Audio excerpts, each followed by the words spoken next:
Hi there, welcome to the show. My name is Athol K, smart guy on the internet, answering your questions about love, sex, and happiness, and anything that comes to mind. If you want to ask me a question, just email your question at askatholanything@gmail.com, and you can be a part of the show. So, today's question. Now, this is from a guy called Mike. Things have been much better here thanks to you. Things are slowly building well. Cool, you're welcome. Question. We are renting a house after a short sale a few years ago. We are ready to buy again.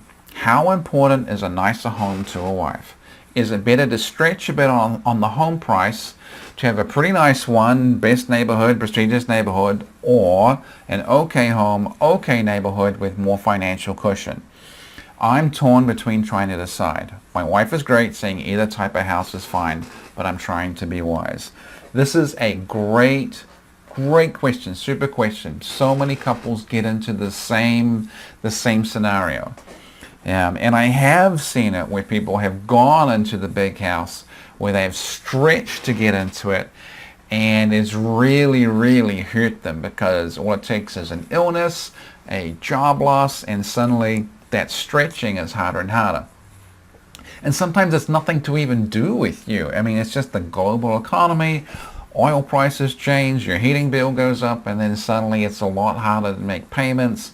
It's a lot harder to keep it maintained, and often bigger houses come with a lot more maintenance than smaller ones.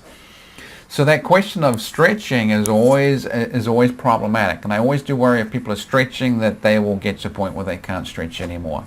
You can make the payments now, but not necessarily next year or 5 years from now or 10 years from now, and you can get stuck in a situation where you are trapped in this house and you can't get out of it.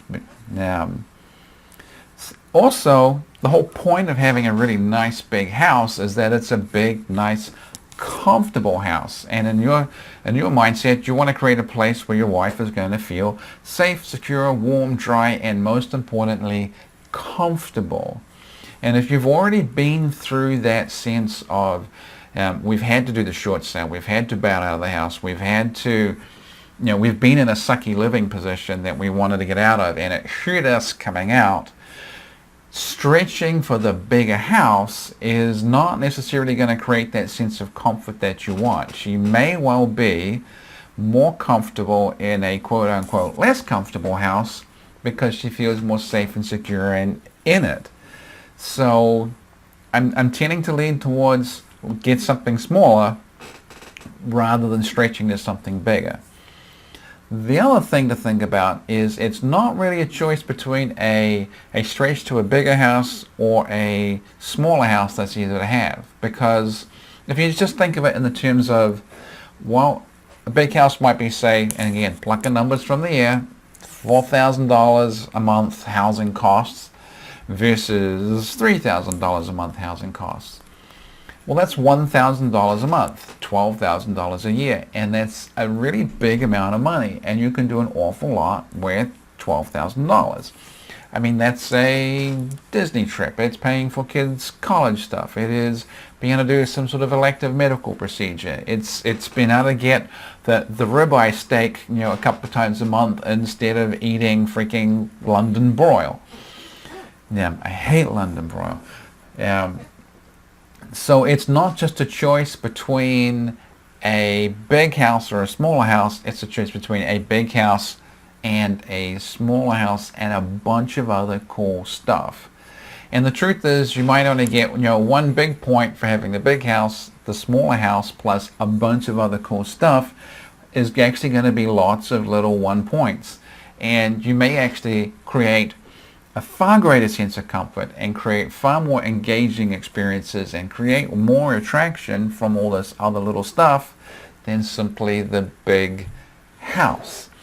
So for me, I would tend to lean towards the smaller house where you have far more control. You can pay for it with a greater sense of ease, and you can do a bunch of other stuff. Now, the other thing that I was thinking about too is that, she's basically saying, and like you said, my wife is great, saying either type of house is fine. She probably really means that. She probably just wants you to come to a decision. She probably wants you to just say it's this one or this one, and she's probably going to be fine going along with it. So I don't think you need to worry too much about second guessing yourself, or whether it's going to come back and kick you in the ass where she changes her mind from herself afterwards.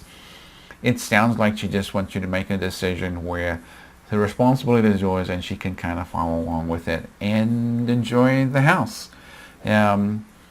And so like I said, me personally, I'd go slightly smaller, easy to maintain, easy to pay, more security, more comfort for me, at least.